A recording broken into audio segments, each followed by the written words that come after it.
this is Mike from skillofstrength.com. What we're going to cover here is our upper body foam rolling sequence. This is a great addition to the lower body foam rolling sequence that you saw in one of my other videos. This is great for just a general prep to get everything in your upper body loosened up, and then you can go from there. We're going to start first with some lower back foam rolling. Before we go ahead and do that, one thing I want to stress is that when you are foam rolling the lumbar spine, it's a very hypersensitive area, so just be careful with that. Make sure that you are rolling the lumbar extensors and not jamming on the facets in the low back. If you do have a history of low back pain or low back issues, speak with your doctor and get cleared before you go ahead and foam roll the lumbar spine. With that being said, I'm going to show you a quick technique, but at the same time, just be aware that it could be a hypersensitive area. I'm going to start with a foam roller, again right on my lumbar spine, right above my sacrum, and this is just a lower lumbar. Again, I'm just going to move back and forth. If you find yourself doing this and shaking, it's probably a bit too aggressive, so you may have to put your hands behind you and just take a little pressure. Pretty simple. Again, if you want to focus on one side, just lean a little bit, and then focus on the other side. You can just lean towards whatever side you want to do. But again, be very careful when you are rolling out your lower back. Okay, from there, we're going to move to the thoracic spine. So, find that right about mid-back or so. We're going to start with our arms crossed. Okay? Cross the arms. I like to elevate the hips. And just roll all the way up so you get to the traps. Never roll the neck. Okay? Front to back, nice and easy. You may get a couple cracks and pops in there, but that's okay. Again, 10 to 15 rolls is generally good.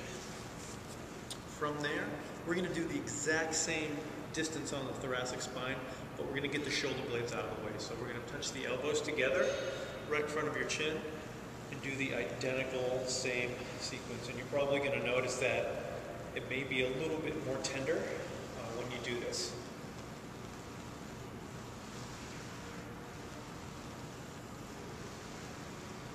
Okay, from there, we're going to move right into the lats.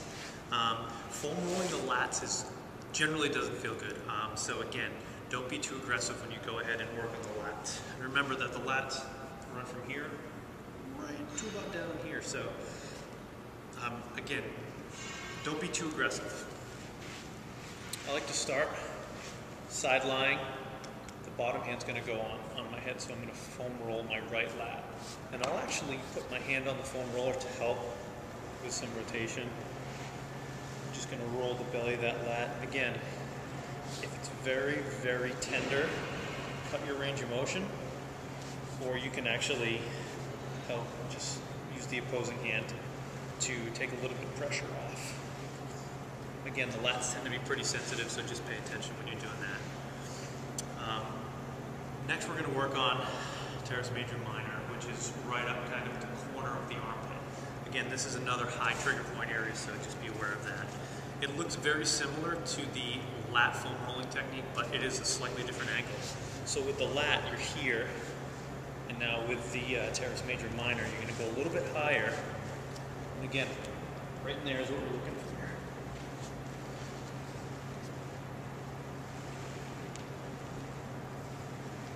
Just roll back and forth. Again, 10 to 15 is good. From there, we're going to get the rotator cuff a little bit.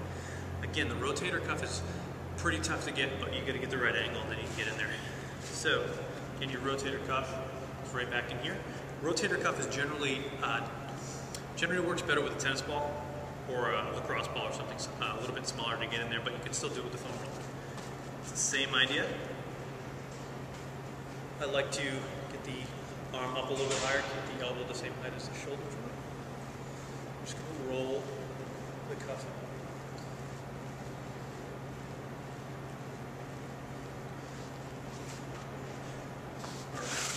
From there, we're going to take the foam roller vertical with our spine.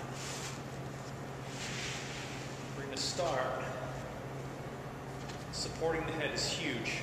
If you have had some neck issues or some stuff in your traps, this is great way to just support everything. I'm going to start, arms out nice and wide, okay, and I'm just going to roll side to side. This is just a great way to kind of work right above the shoulder blades and the rhomboids, side to side. Feels pretty good. Okay, from there, we're going to just do some flexion and extension patterns with our shoulders. So I'm going to get one arm up all the way overhead in flexion, and the opposing arm is going to be an extension. And then I'm just going to work on some of those. Side to side. This should feel pretty good.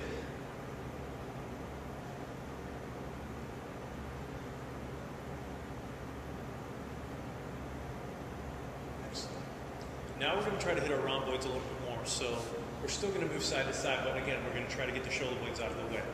This is going to require a little bit more balance. So you're going to have to go with a wider base. Just roll the rhomboids out side to side. Again, make sure that you have a wider base with your feet. And this will actually get a little bit of core activation for you too. Again, 15 to 20 usually is a good amount. Now we're going to go into the pec. The pec is something that is a little bit tougher to get, but again, for those of you that have done way too much bench press or way too much pressing in general and have the anterior dominant build, rounded shoulders, forward head posture, here's just a great way to loosen up the pec a little bit. We're going to focus mainly on right kind of by the AC joint. So I'm working my right side here, and again, I'm just going to open up nice and wide and get that foam roller right in there. And all I'm going to do is just roll and thinking about driving down and in. I'm just going to roll side to side. You can actually roll all the way up to where the bicep tendon inserts as well. And you're going to notice that's going to feel nice.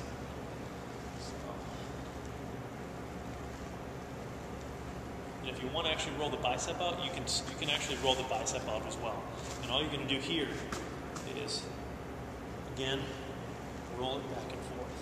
You can actually get the medial tricep too. Just work the whole part of the arm. This is probably something you haven't done a lot of, but just doing a little bit of soft tissue work down by the tricep and the elbow always feels good. These same principles can actually be done on the forearms. So you're going to go a little bit wider, and you're just going to literally roll every single part of the forearm. 10 or 15 in each direction. Try to hit every part you can, change the angles. This always just feels good. And again, we're just rolling down and back. Another way you can hit the forearms as well is get in that prayer position and just work every aspect of the forearm.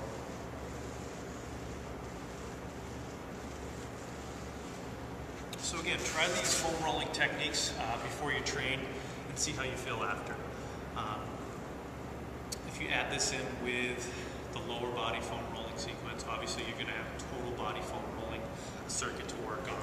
And again, it's great for regeneration days, and it's great to just soften up the tissue.